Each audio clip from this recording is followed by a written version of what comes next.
Assalamualaikum warahmatullahi wabarakatuh. Salam sehat untuk semuanya. Saya bersama tim akan mengajak Anda semua untuk mengenal penyakit sirosis melalui video pembelajaran berikut. Baik, untuk yang pertama mari kita pahami terlebih dahulu anatomi, letak, dan fungsi organ hati manusia.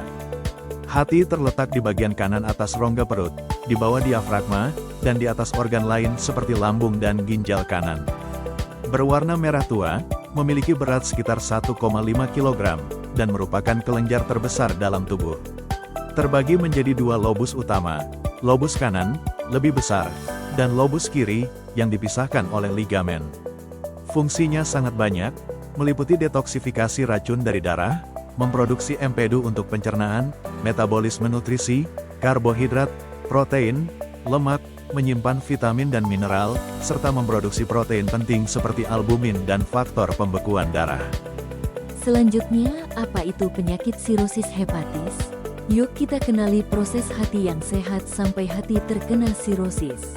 Sirosis hepatis adalah penyakit hati kronis yang ditandai oleh kerusakan jaringan hati secara menetap, sehingga jaringan hati normal digantikan oleh jaringan parut, fibrosis, dan nodul regeneratif. Perkembangan sirosis hepatis dapat terjadi selama berminggu-minggu, dimulai dari hati yang berlemak, hati yang memiliki jaringan parut fibrosis, sama hati mengalami peradangan. Selanjutnya, kita kenali jenis-jenis sirosis. Jenis sirosis berdasarkan penyebabnya: pertama, sirosis akibat alkohol, alkoholik sirosis; kedua, sirosis akibat hepatitis virus; ketiga, sirosis biliar; keempat, sirosis kriptogenik; kelima, sirosis akibat racun atau obat; dan yang keenam, sirosis metabolik. Jenis sirosis berdasarkan bentuk jaringan parutnya ada sirosis mikronodular, sirosis makronodular, sirosis campuran. Mari kita kenali tanda dan gejalanya. Gejala awal: mudah lelah, nafsu makan menurun, berat badan menurun, gatal pada kulit, pembesaran hati dan limfa. Dan apabila sudah, gejala lanjut: kulit dan mata menguning, perut membesar karena kumpulan cairan di perut, mudah memar atau mimisan.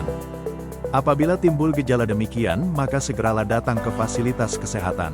Anda akan dilakukan pemeriksaan oleh dokter, melakukan pemeriksaan laboratorium, dan melakukan pemeriksaan pencitraan seperti USG atau CT scan.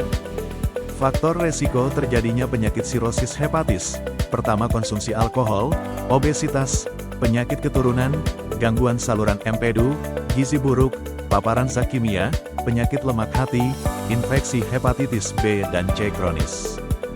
Setelah kita mengetahui gejala dan faktor risiko penyakit sirosis hepatis, mari kita sama-sama cegah penyakit sirosis ini dengan hentikan konsumsi alkohol, konsumsi makanan bergizi seimbang, batasi garam, minum obat sesuai anjuran dokter, rutin periksa kesehatan, hindari infeksi, dan istirahat cukup.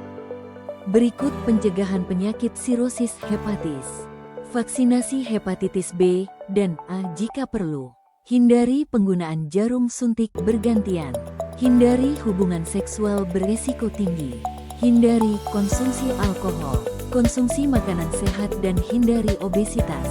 Periksa fungsi hati secara berkala. Gunakan obat dengan bijak dan sesuai dosis.